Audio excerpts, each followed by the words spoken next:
29,000 যোগ কৰি 55,000 পৰিয়ালক মই অৰুণোদয় আঁচনি দিয়াৰ ব্যৱস্থা কৰিম। চাকৰি বিনামূলীয়া, অৰুণোদয় বিনামূলীয়া। মাত্ৰ ৰেচন কাৰ্ড থাকিলেই আমি অৰুণোদয় আঁচনি ঘৰত নিজে নিজে পাই যাম। বুজি পালো নে নাই? বুজি পালো? এতিয়া আপোনালোকে চাওক, কংগ্ৰেছক যদি আমি ভোট দিওঁ, কংগ্ৰেছে আমাক কি দিব? একো দিব নহয়। দিল্লীত চৰকাৰ কাৰ? মোদী। দিছপুৰত চৰকাৰ কাৰ? হিমন্ত মামা। হয় নে নহয়? প্ৰদ্যুৎ বৰদলৈ কি কৰিব? প্ৰদ্যুৎ বৰদলৈ মোক কিবা কৰিব পাৰিব? কিবা কৰিব পাৰিব? দম আছে প্ৰদ্যুৎ বৰদলৈটো ইমান সাহাবী মানুহ, গৰীব দুখীয়া মানুহৰ লগতটো বহি চাহ একাপো খাব নোৱাৰে। কোনোবা প্ৰদ্যুৎ বৰদলৈ ঘৰত আজিলৈকে গৈ পাইছে নেকি? কালি আপোনালোকে ক'ব প্ৰদ্যুৎ বৰদলৈ যে আপোনাক ভোট দিম, কিন্তু গুৱাহাটীৰ আপোনাৰ ঘৰত বহাই আমাক এসাঁজ ভাত খুৱাব লাগিব। পৰীক্ষাত ফেইল। হয়নে? দেখিলে চাপ যেন লাগে নে? ইংৰাজীত বেছি কথা কয় নে অসমীয়াত বেছি কথা কয়? মই কংগ্ৰেছত থাকোঁতেতো ইংৰাজীত বেছি কথা কৈছিল। এতিয়া যদি বদলিছে মই ক'ব নোৱাৰো।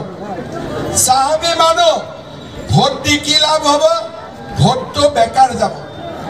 গৰু ঘৰত আছে, দানা খুৱাই আছো, গাখীৰ নিদিয়ে, কি লাভ হ'ব? কিবা লাভ হ'ব নেকি? প্ৰদ্যুৎ বৰদলৈক ভোট দিলে কোনো কাম নহ'ব। আমিনুল ইছলামক ভোট দিলে ৰাইজৰ কাম নহ'ব। কিন্তু মোদীক ভোট দিলে বিনা পইচাত চাকৰিও পাম, বিনা পইচাত অৰুণোদয় আঁচনিও আমি ঘৰে ঘৰে পাম। ৰাইজ, এইবাৰ আমি কি সিদ্ধান্ত লৈছো যে আমাৰ মেট্ৰিক পৰীক্ষাৰ ৰিজাল্ট অহা কালি নহলে অহা পৰহি বা পিছদিনা মেট্ৰিক পৰীক্ষাৰ ৰিজাল্ট দিব।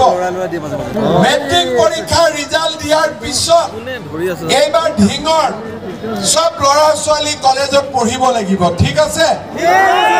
কলেজত এডমিশন ফিজ দিব নালাগে, ফ্ৰী। ঠিক আছে? কলেজত কোনো ল'ৰা ছোৱালীয়ে পঢ়িলে এডমিশনত ফিজ দিব নালাগে।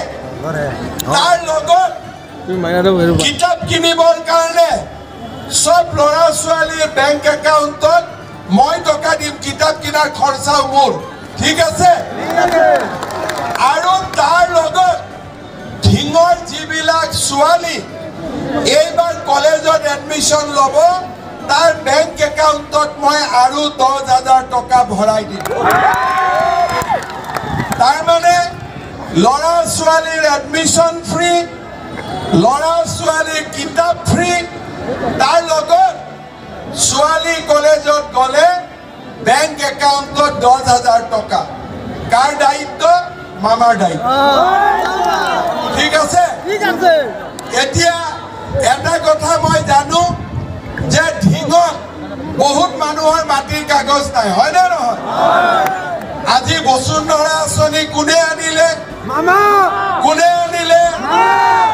আজি অসমৰ মানুহে যুগ যুগ ধৰি মাটিৰ কাগজ পোৱা নাছিলে। বসুন্ধৰা 1, বসুন্ধৰা 2 কোনে কৰিলে? বিজেপি চৰকাৰে কৰিলে।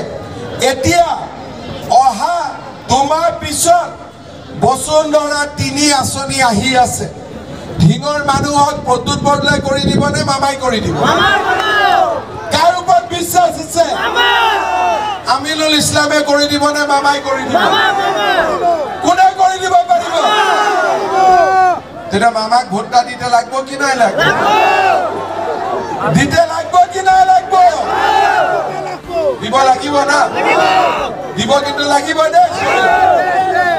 কোনে কোনে দিব? সুৰেশ বৰা জিকি গ'ল। জিকি গ'ল। সুৰেশ বৰা জিকাৰ আগতে প্ৰদ্যুৎ বৰদলৈ ঘৰত গৈ অলপ ভাত খাই লওক খুৱাব দুখীয়া মানুহৰ গাত হাত দিয়ে দুখীয়া মানুহৰ দলত এনেকে ল'ব পাৰে হিন্দু মুছলমান চবকে গাত ল'ব পাৰে প্ৰদ্যুৎ বৰদলৈতো মই আজিলৈকে লোৱা দেখা নাই ইংলিছ ষ্টাইলৰ মানুহ হয় নে নহয় ইংলিছ ষ্টাইলৰ মানুহ দি ঢিঙৰ কাম নহ'ব হ'ব নেকি শ্ৰদ্ধা ৰাইজ আমাৰ ঢিঙত বহুত কাম আছে ঢিঙত কি কাম আছে গৌতম দা আমাৰ মুজিবুৰ দা সকলোৱে মোক দিছে যে আমাৰ ঢিং সমষ্টিৰ লাঙিয়াৰ চুইচ গেটত ব্ৰহ্মপুত্ৰ নদীৰ ওপৰত দলং বনাব লাগে নেকি প্ৰদ্যুৎ বৰদলৈ বনাব পাৰিব আমিনুল ইছলাম বনাব পাৰিব কোনে বনাব পাৰিব চৰৰ মাটিৰ জৰীপ কোনে কৰিব পাৰিব গৰীব দুখীয়া মানুহৰ মাটি কোনে দিব পাৰিব শ্ৰদ্ধাৰ ৰাইজ আজি ঢিং সমষ্টিৰ ৰাস্তা ঘাট ভেঞ্চাৰ হৈ আছে হয়নে নহয় ৰাস্তা ঘাটৰ অৱস্থা বেয়া আজি ৰাস্তা ঘাট কোনে ঠিক কৰিব পাৰিব প্ৰদ্যুৎ বৰদলৈ পাৰিব আমিনুল ইছলামে পাৰিব একো কৰিব নোৱাৰে আজি আপোনালোকে কওক মোদীৰ দিনত নামাজ পঢ়াত কষ্ট হৈছে নেকি কষ্ট হোৱা নাই কিবা কষ্ট হৈছে নেকি কাবাক জানাজা দিয়াত কষ্ট হৈছে নেকি শুক্ৰবাৰৰ নামাজত কষ্ট হৈছে নেকি তেতিয়ালে কিয় কৈ থাকে যেতিয়া গৰীব দুখীয়া মানুহে চাকৰি পাইছে নে নাই এতিয়া গৰীব দুখীয়া মানুহে চাকৰি পাইছে নে নাই দালাল আগতকৈ কমিছে নে নাই অসমত দালাল কমিছে নে নাই বিজেপিক ভোট দিব নালাগে বুলি কোনে কয় দালাল বিলাকে কয় দালাল বিলাকে জানে যে মামাৰ সন্মুখত আহিলে থাপ্পৰ পৰিব